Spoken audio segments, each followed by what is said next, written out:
Hello, and welcome back to my channel.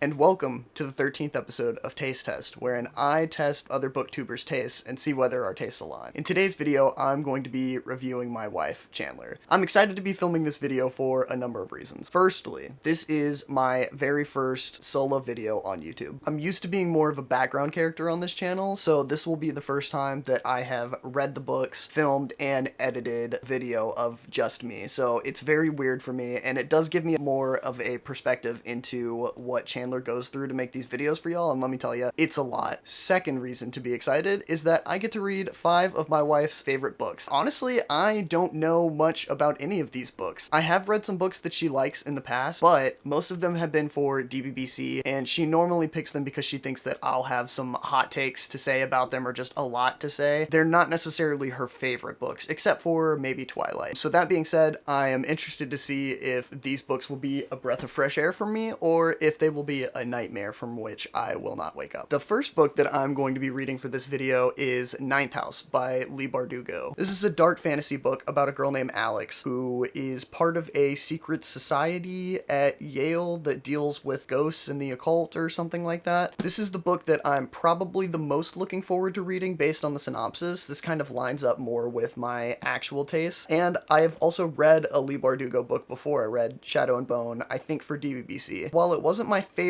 book, I did enjoy it more than the average DBBC book, so I'm looking forward to this one. The second book that I will be reading is Heartless by Elsie Silver. This one is supposed to be a small town single dad romance. I have no idea what I'm getting into with this one. As some of you may know, romance is not necessarily my preferred genre, but I'm sure that there's going to be multiple in these top 5. Hopefully I can get through this one unscathed. The third book is A Deal with the Devil by Elizabeth O'Rourke. This one is a grumpy boss, enemies to lovers kind of romance about a plastic surgeon and his employee. I think I'm starting to see a trend here because I think that Heartless is also supposed to be like a grumpy guy story. I don't know, maybe Chandler's trying to tell me something about that. The fourth book is The Push by Ashley Audrain, and I think that this is a psychological thriller about motherhood. This one sounds really interesting because even after reading the summary, I have no idea what this book is about, and I love a good psychological thriller, so hopefully this will be one that I enjoy reading. I really cannot wait to see why Chandler likes this one so much. And then last but hopefully not least, we have Love on the Brain by Ali Hazelwood, and this is a STEM-centric enemies to lovers book about a neuroscientist and her arch enemy that are working on some kind of NASA project together. I know that enemies to lovers is one of Chandler's favorite romance subgenres / tropes, so it shouldn't surprise me that there are multiple of those in her top 5. Maybe one of these enemies to lovers books that I have in here will help me to understand why this is her favorite. These are all of the books that I will be reading for this taste test. Guess it's time for me to try out solo vlogging my reading for the first time, so wish me luck. I will probably need it. Alright, welcome to my first vlog clip. So I decided to start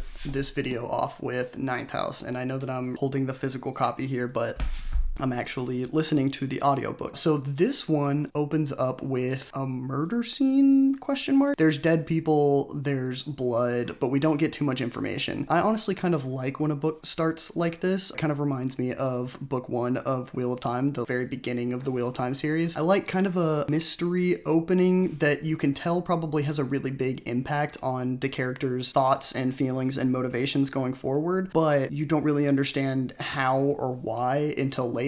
So then we get our introduction to our main protagonist, whose name is Galaxy, but she goes by Alex. She's taking part in some kind of ritual, but it looks like she's supposed to be like standing guard or like trying to make sure things go smoothly, but she doesn't seem very confident. So maybe she's new. We learn that she's going to school at Yale, even though she's a high school dropout. She also used to be a drug addict of some sort. We learned that very early on. Not too much information about that at the beginning, but we do know that she can see ghosts, and that is why she has been recruited to Lethe House, which is one of the houses of the Veil at Yale. It's a part of some kind of underground like secret society at Yale that deals with occult magic and stuff like that for some reason is really strong in New Haven. She is part of Lethe House and is the apprentice to Daniel Arlington, who they refer to as Darlington in the books, who is like an older guy who also is part of Lethe House. I'm not 100% sure what they do, because it seems to be some sort of mix of detective work and like investigation. They like interact with the police, but also they oversee rituals. I'm not really sure what they do here. We learn that Darlington is missing, and it seems that he's been swallowed up in some sort of portal, and they keep doing rituals to try to bring him back. They haven't been able to bring him back, and they constantly lie about where he's at. So just another mystery. So far, this book is divided into alternating chapters from Alex's perspective, which is in the present, where she's trying to solve the mystery of a homicide of this girl, which is probably a murder and probably somehow involves the societies, but we're not really let in on too much of that yet. As of the 50% mark, she's still just trying to solve the murder, and I guess that she's gotten like a couple of leads and followed up on some stuff, but we haven't really learned much about it. The other half of the book is from Darlington's perspective, and it seems to be in the past. It's mostly describing his past, either like his childhood or how he got into Lethe, as well as his initial meetings with Alex and her becoming his apprentice and their first couple of investigations and things like that. So far, the book is interesting for sure. It has a nice mix of mystery and drama, and I can tell that there's going to be a romance aspect between Alex and Darlington, but there hasn't been too much on it. It seems like they had some sort of romantic past because she seems to be missing him a lot, but there hasn't been very many specifics as to why they're together or, you know, how long they were together before he went missing. I do like that I'm at the halfway point and I can't really see where any of the mysteries are going. It's going to be interesting to see what the conclusion holds for me. The only thing that I could maybe guess at is maybe Darlington's disappearance and the murder that Alex is trying to solve will be tied together in some way. Maybe he's even involved in the murder of this girl somehow. Who knows? I will also note it has been a pleasant change to read a book for Chandler where the main male character in the story isn't super annoying or overly horny or unrelatable in like a grumpy or like rude kind of way, which sounds kind of funny, but he seems pretty normalish. How normal can you really be if you're part of a secret society that does occult magic? But it should be very telling that I find this character to be one of the most normal male characters that I've read in any of these books so far. So far, I would give this book 4 stars. I'm only 50% of the way through, but there hasn't really been much that I haven't enjoyed, and it's got a nice mystery aspect to it, and I'm very curious to see where it's going to go. The only reason why I wouldn't give it 5 is because it's a mystery, and I think the conclusion of a mystery book like this, where they're putting in a lot of questions, I think the answers are very important. So I think dependent on how this pans out, this will probably be either a 4 or a 5 star. I mean, it could go down to a 3 if the ending is just really poor, but I would imagine that this is going to be a 4. And I'm kind of regretting starting with this one because I just anticipate that this will be the book out of the 5 that will align the most with my tastes. And so it kind of sucks that I started with this because I hope that it doesn't all just go downhill from here, but I guess that we'll see. All right, I finished Ninth House. Overall, I would say I'm like in between giving this a 4 star and a 5 star. I enjoyed it. I don't really have any complaints about it, so I guess that should be 5 star, but I don't know. There are so many books that I've read that I feel like this just doesn't match up to, and maybe it's because I typically prefer an even longer book than this and more time to really like build and get into the characters. That being said, I did enjoy this book. I enjoyed it enough that I plan on reading the sequel. I don't want to get into too much about what happens in the end. This is one of those books where I feel like I could spoil things a bit. Things didn't necessarily turn out how I thought that they would. I will say, and what may be kind of a spoiler, this surprised me in that I thought that there was going to be more of a romance aspect between Galaxy and Darlington, but there wasn't.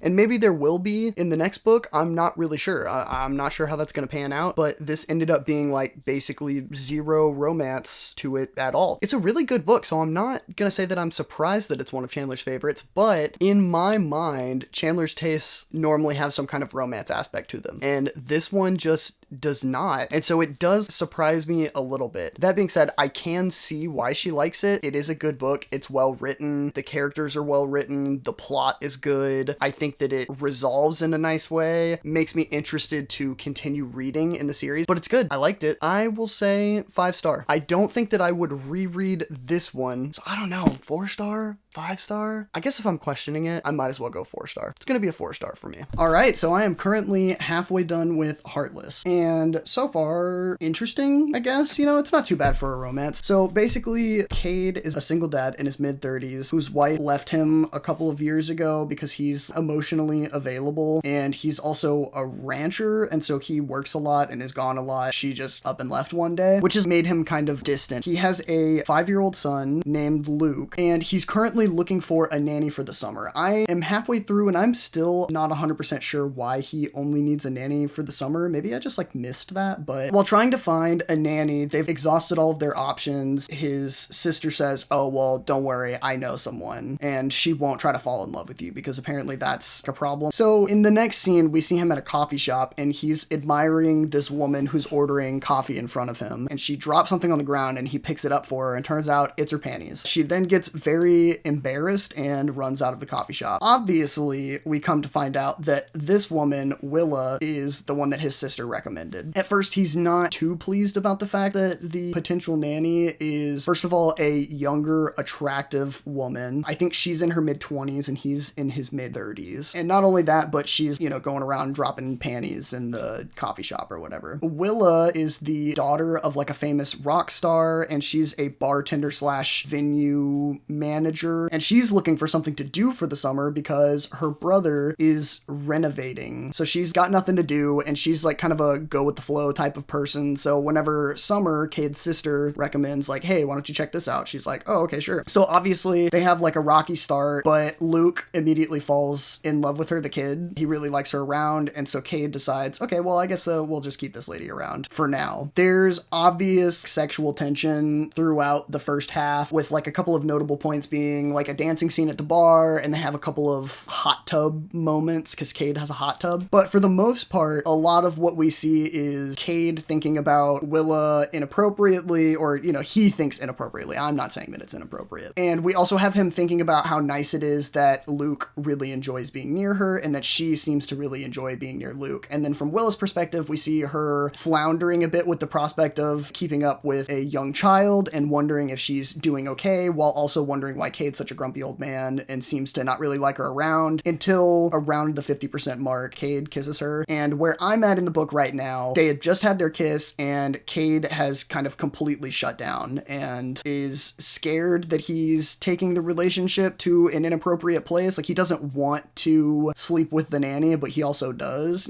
So far, this book is getting a 3-star from me. Romance is not my preferred genre, as I've said, so I don't really know how much our tastes are going to align in that aspect, but as far as romances go for the ones that I've read for this channel, this one is not that bad. The writing is pretty decent, the characters aren't annoying, and I also think that this book benefits from the fact that there is a young child involved in the mix, because I think that it makes both of the characters have to be a bit more adult. They both really care about Luke. Cade really isn't that grumpy, even though he's supposed to be a grumpy old man. He's not annoyingly grumpy, and Willa's written in a pretty fun way. So far, I don't dislike the characters. I would say that I haven't really gotten to a point in the book where I could really identify the main conflict, though just knowing how romances go, I'm sure there's going to be a situation where most likely Willa is possibly going to be called away to rejoin her former life a little bit early or something. There's going to be this question of, will she go back or will she stay with them? How much does she like Luke? Some kind of conflict like that. But one of the things that I am not a huge fan of in romance, and probably why it's not one of my favorite genres, is we all know how the story is going to end,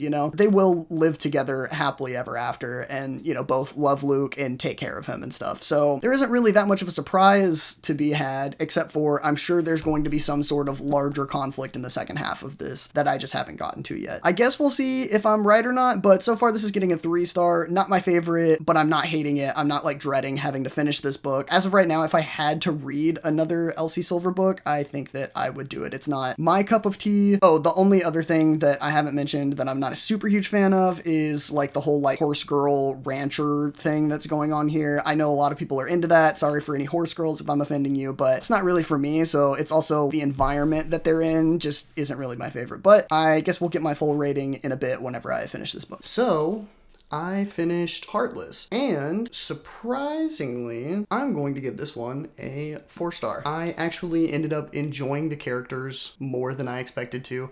You know, like I said before, romance, not necessarily my thing. I think that this might be my favorite romance that I've read for this channel. A big part of that, like I mentioned at the 50% mark, is that the characters are a lot more mature and or relatable than a lot of the other books that I've read. The conclusion, I guess, left me feeling a bit weird, you know, not to like spoil things too much, but she ends up getting pregnant with his kid kind of before they even really express to each other that they plan on like staying together by the end of the summer. There is a lot of lead up to that makes it kind of okay for me, makes me not hate it, but it still wasn't my favorite ending. I kind of would have preferred had they decided to stay together purely based on the fact that they really liked each other and or Cade really liked the fact that Willa was really good with Luke, that Luke also loved being around Willa and like missed her being there and stuff. Just I think it would have been better had they played more of the relationship and it going forward based on the fact that she was good with his existing kid and not the fact that she was now pregnant with his kid, you know? But other than that, 4 stars for me. Kind of surprising. I did not go into this one especially thinking that I would enjoy it. I wouldn't read it again, and I'm not saying it give me more like this, but it could have been a lot worse for sure. Best romance that I've read for this channel. Hello, everyone. Hello, this isn't my clip, it's Hayden's clip. Yeah, but I thought it would be fun for you to join since we're going to be talking about my halfway point in Deal with the Devil, which I have really not been enjoying. I know that you do enjoy this book, and I'm not necessarily looking for you to make your case or anything, but Okay. I'm going to be talking a lot of smack. This book is really what I dislike about the romance genre. When I imagine romance, this is the kind of book that I picture, and then other books that I kind of enjoy that are romance, they surprise me. I don't think about the good books that I've read. I think about this book. Okay. So to start things off, we have Talia, who is filling in for her friend as like an assistant to a British plastic surgeon. Yes. Starting off, she already calls him the devil. One of the big things that I don't like about this book, and I know that you'll probably have something to say about it, but I just don't like that he is just kind of such a piece of shit. The whole book, she's figuring out, oh, I guess he's not as bad as I thought he was, but like, I don't really see what about that is attractive, and it seems to be kind of a theme that I've noticed. You really enjoy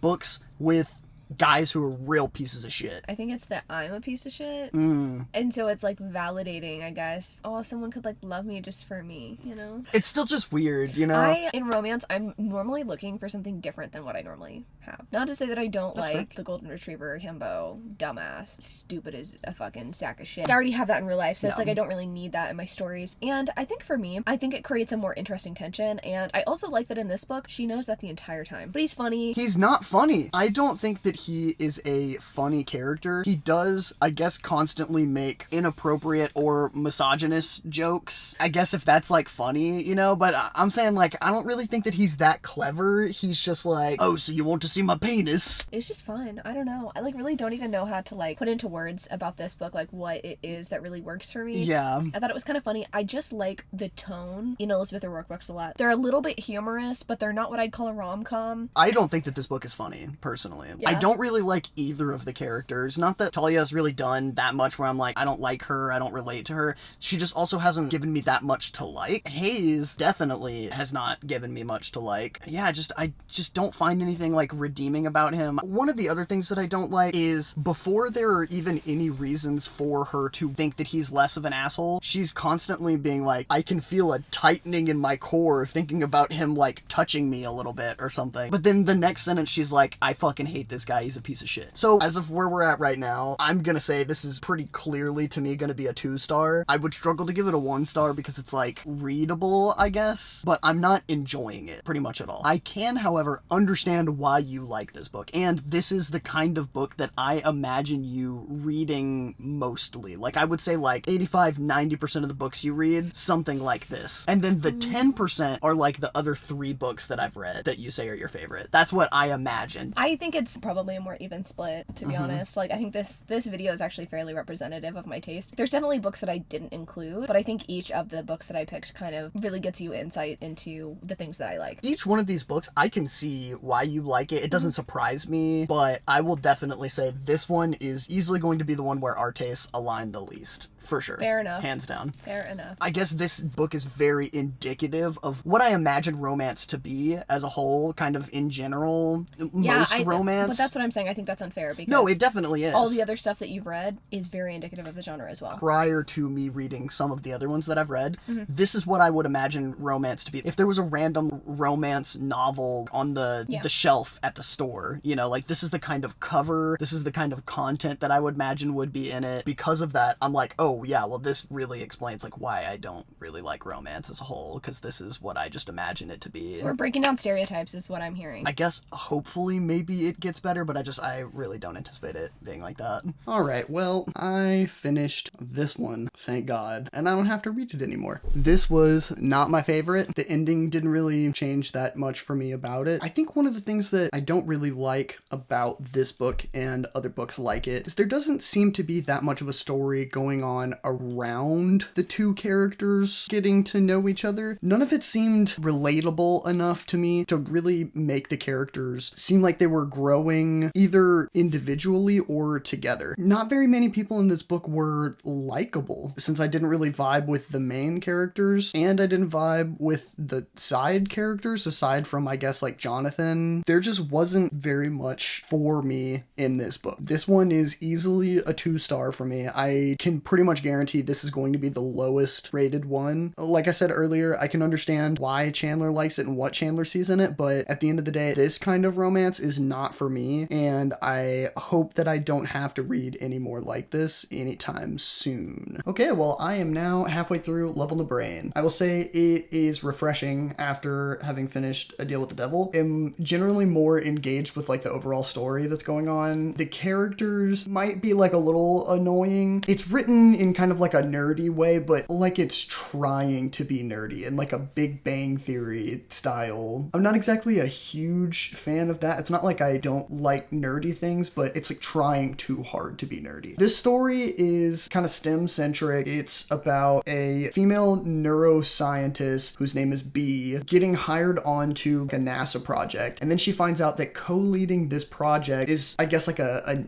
nemesis from back in her college days. Kind of described as a nemesis, but from what I can tell, he's not really a nemesis. She just thinks that he dislikes her for some reason. It seems like they've only had kind of a couple of interactions throughout the years. I think part of that is she thinks that he wants to avoid her, and maybe he does. Who knows? She shows up in Houston, meets Levi, he saves her. There's a big pile of equipment that's gonna fall on her, and he ends up saving her, and then she faints. Then she starts her actual job, and none of her equipment and stuff is showing up, and there's like a whole thing where she's like, why does my co-leader hate me? Because every time that she asks about it, he's just like, yeah, we're working on it, don't worry about it. She thinks that he's trying to purposefully sabotage her. Come to find out, he's not trying to sabotage her, but the people above him is. It's a bunch of politics and science that is causing her to not have a great time. Turns out Levi is not the enemy, her like quote unquote nemesis. He's actually kind of a nice guy. They have a couple of run-ins. She gets trapped in a cemetery. She ends up staying at his house. There's also a lot of talk in this book about women in STEM. Obviously, this is like a very important conversation to have, and I say this as like a STEM major myself. Always happy to see it get more attention. I hope that not just STEM majors are aware of the underrepresentation of women and minorities in STEM. It is a widespread issue. But yeah, this book does a good job trying to address some of those things and address some of the frustrations. I have been enjoying that. So far, swear this book is getting like a 3-star from me. I do like the subject matter a lot more than Deal with the Devil. The characters are just like a little bit annoying for me, and I'm not super relating to them. This one's off to like a mediocre start. I can already tell where this story is going. He's gonna end up being a really cool guy. They already share like all of the same interests from like the halfway point. Right now they're at an expo where I'm at in the book, and she just turns around and sees like her ex-fiance and ex-best friend, whom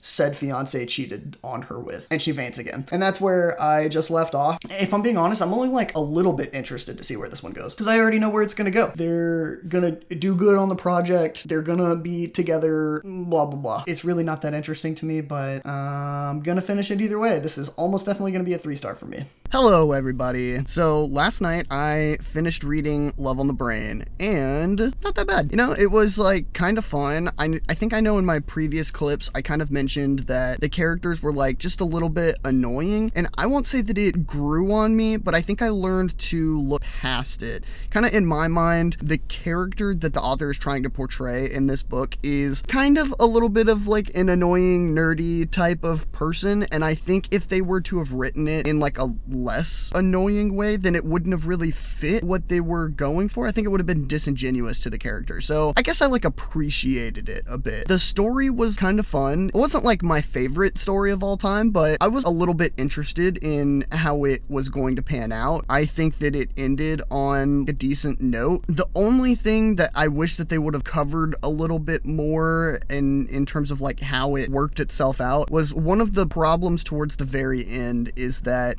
she runs like an anonymous kind of like Twitter handle that she uses to post about her complaints about like STEM, right? And especially in terms of the underrepresentation of like women and minorities. Her Twitter gets hacked somehow, is DMing the leaders of this standardized test that they're kind of talking smack about and kind of organizing people to boycott, right? Everyone kind of hates her on Twitter for it. You know, obviously they don't know who she is, but it gets leaked, these hacked screenshots of DMs between her and this CEO of one of these testing places, that she's trying to, I guess, extort money from him or something. And it's obviously not her, but everyone sees these DMs and they're like, oh my goodness, I can't believe that we ever trusted you, blah blah blah. But it turns out, you know, her Twitter wasn't like hacked as much as someone else got onto her computer and sent these DMs, right? In the end, we find out that she's no longer anonymous on Twitter and that people think that it's really cool or whatever, but I didn't ever see any kind of resolution as to how they got everyone on Twitter to believe that it wasn't her that actually sent these DMs. And that is probably the most unbelievable part to me, that you could get people on Twitter to like back off of their like mob mentality. So yeah, that was the only part that was like a little bit to me, but I don't really think that changed at all my opinions on the book. I think that it was kind of a fun read. It wasn't too bad. Would I go back to it? No. Would I hate to have to read another one of these books or a book similar to it? Also no. Very middle of the road for me. Very much 3-star for me. This definitely lands in the middle for me in terms of the romances that I had to read. It just is what it is, you know? Not too bad. 3-star for me. Wow. Let's talk about The Push. I am halfway through this book and just wow is most of what I can say. I mean, this book is excellent so far. I'm halfway through and I really don't want to talk too much about the actual content of the book, because this is one that I feel like you kind of got to read, and if I tell you too much about it, then it will have probably less of an impact on you. It really follows the childhood and motherhood of like 3 generations of women from the same family. It's told from a first-person perspective of the, I guess, like youngest woman in the chain who has become a mother. So she is kind of telling her mother and her grandmother's story from what she knows, and also telling her own story. It's written as if she is writing like a letter or like a journal to her father of her child. I can't really tell exactly what the relationship is, but it's just written in such a unique unique way, and the content is just so unique. It's making me feel things more than any book has made me feel in like a long time, and I don't necessarily know what emotions I'm feeling, but let me tell you, there are feels. Yesterday, we'll just say yesterday, after I was done reading it, I needed to read something else to like get me out of that headspace. That's how strong of an effect that it had on me. It has been really good. I think that this one might be the first 5-star of the group. I know that Ninth House, I was kind of in between 4 and 5-star, and I ended up going with a 4-star. I mean, if this continues like it is, and I can only imagine that it's gonna get even better, this will be an easy 5-star for me. I guess that we'll see where it goes, but it has been a wild ride, and all that I can say is that you should read this book for sure. It's insane.